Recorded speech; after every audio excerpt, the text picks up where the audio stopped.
Welcome back to Sports by GSMC Podcast Network. I'm your host, Jeremy Lapidus. If you are just tuning in, we've just had a discussion about Tua Tagovailoa signing the third biggest contract in NFL history, a 4-year, $212.4 million deal, making him the third highest paid quarterback currently in the NFL, only behind Joe Burrow and Trevor Lawrence.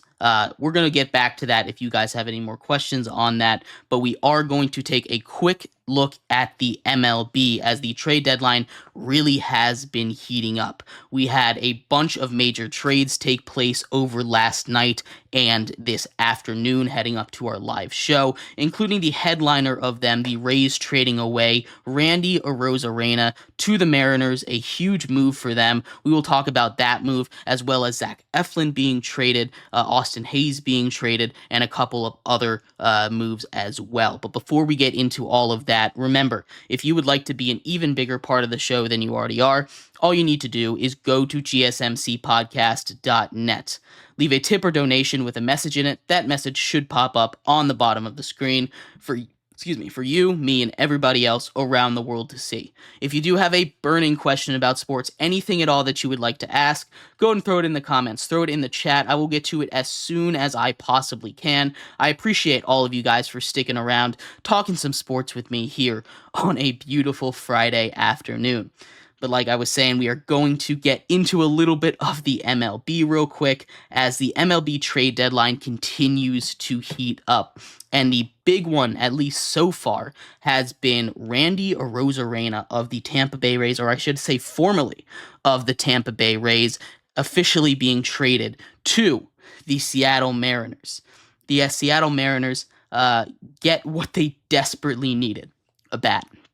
If you have been watching the Mariners or been taking a look at some of these, what the Mariners have needed over this trade deadline is bats, right? They have maybe the best pitching staff in baseball, but the offense has been the worst, and especially without Julio Rodriguez being in the picture there, it's super important for the Mariners if they want to continue to be competitive with a surging Astros team. And, the Rangers are starting to catch up there as well, that they go and get bats.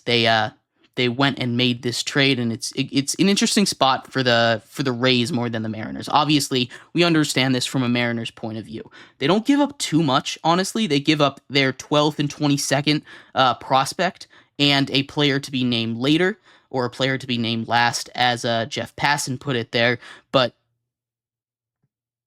it's just prospects. And the Rays are still in this race. The Rays do this all the time. I'm sure they're going to pull some Rays magic on these guys, and they'll be good, but trading away Arozarena is a bit risky. Anthony asks, what are your thoughts on the trade between Arizona and Miami for A.J. Puck? A.J. Puck is a good reliever, and Arizona needs a lot right now. They mostly need to get healthy. I do like the return for Miami. It's not too much, but you get some promising prospects back in that trade.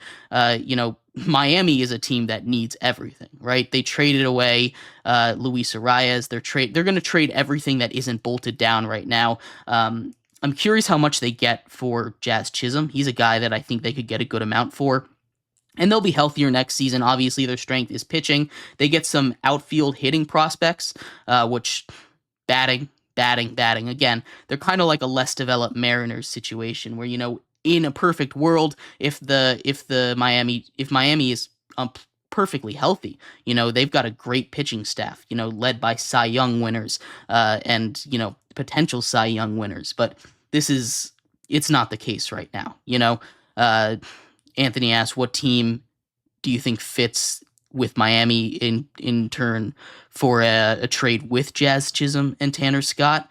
There's a lot of guys out there. I think the Yankees might be the one to pull the trigger on that. I know they're saying character concerns, but if you're going to stop trading for a guy just because of character concerns and you just don't like that he's a loud voice, I understand sometimes character concerns, but this isn't like legal trouble off the field. I think the Yankees are a good spot. I liked the Mariners before they made this trade with Arozarena, and I'm have the return packages ready for you there. I'm not intimately familiar with minor league systems outside of my Washington Nationals.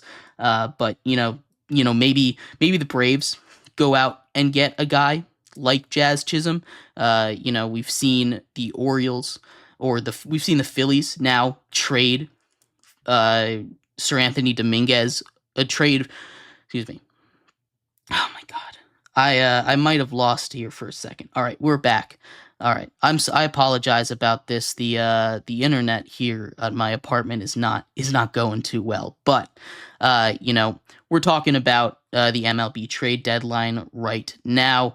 As far as Tanner Scott goes, a team like the Phillies might be interested in him after trading away, Sir Anthony Dominguez in a trade with the Orioles, which was an interesting trade right there. They get an outfielder that they desperately needed, but they trade away. They trade with the Orioles, right? That's a potential World Series matchup in a trade. It's an interesting move. I think it absolutely benefits both. It's not too often that we see major leaguer for major leaguer trades happen in the MLB. It's very exciting when we do see it, and especially with two contenders, that could have storyline potential as we get further and further into the season. I like that for both of their teams, but the Phillies might be in the market for a reliever now that they've traded away Sir Anthony Dominguez. It's definitely an option out there. So there's a lot of different places in terms of where the guys like Tanner Scott or Jazz Chisholm could go. It's up in the air. But number one is the Yankees for me as far as Jazz Chisholm, and probably the Phillies probably Phillies for Tanner Scott. Maybe the Braves get in on it. I know division trades aren't necessarily the main forte here, but it is it is that kind of market in the MLB where you don't really know what's going to happen.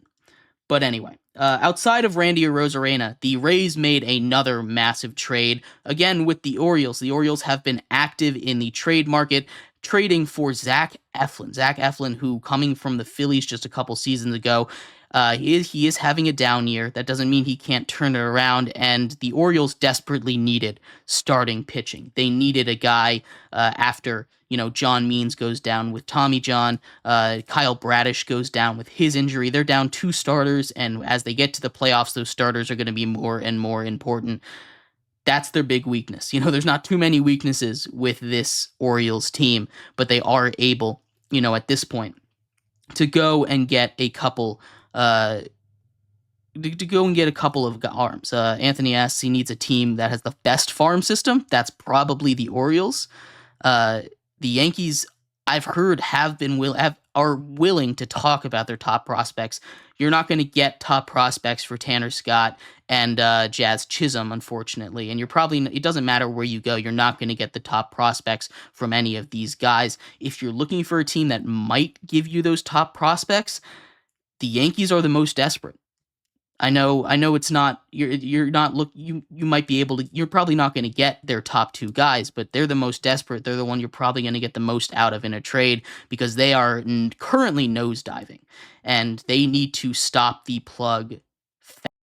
And if they can get a guy like Jazz who can play infield, play outfield, obviously they have a big need on the infield with guys like DJ being absolutely awful every single night. There's a chance that they get desperate, but you're not going to get any of those top prospects as far as Miami looking. You're not going to get a Juan Soto type of haul for any of these guys. You're not going to get a top tier guy from it. You might get a top 10 prospect in a system, but you're not going to get multiple of those guys. We saw what Randy Arozarena did, and we've seen what, the rest of the league is giving up as far as the market goes this season. But that is that's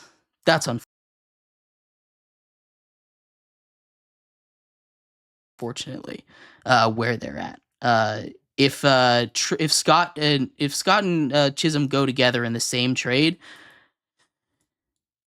I don't think you're going to get half the system. I think that's a little ridiculous. I mean, I understand fandom and all that stuff, but for the Marlins, yeah, yeah, I don't know. The Marlins don't have an awful system themselves. It's just they need a lot of work, and they're probably going to get, top 15 guy and a flyer, if maybe a top 15, top 25 and a flyer if they package them together. And even that would be a pretty good return for them. But there's a lot of stuff still going on. The trade deadline doesn't end until Tuesday, so we've got a lot of time to figure out where this goes. The last trade that I wanted to touch on before we get into a breakdown of the Arizona Cardinals for the NFL season, I wanted to touch on the Mariners making their second trade of the trade deadline. They traded for reliever Yimi Garcia from the Blue Jays. I've talked a lot about the Blue Jays, how I think they should blow it all up, get rid of guys like Vlad Guerrero, Bo Bichette. I'm sure there's a market for them, but it doesn't seem like they're going to do that. They go half blowing it up here, and, they've been pretty bad as far as, giving them a rating. The Blue Jays have, but they need to make some moves. They need to get some returns. They go and they get a solid return in Class A from the Mariners, who I really like as a prospect. But we'll see what it turns into, because this is a Blue Jays team that isn't really fully committed in either direction, and I feel like they need to pick one. I feel like they need to pick one now, and this is the year to do it. There's still years of control left on these guys that you can, get a bigger pick package for, or a prospect package for. And I don't see another place that they're going to be able to get them at this value. But anyway, we're going to take a quick break. And when we come back, we're going to take a look at the Arizona Cardinals. We're going to talk about their offseason, what they did, give them a grade. Then we'll take another quick break and go game by game, break down their schedule, give them a record prediction. So stick around for all of that. We'll be right back here on Sports by GSMC Podcast Network.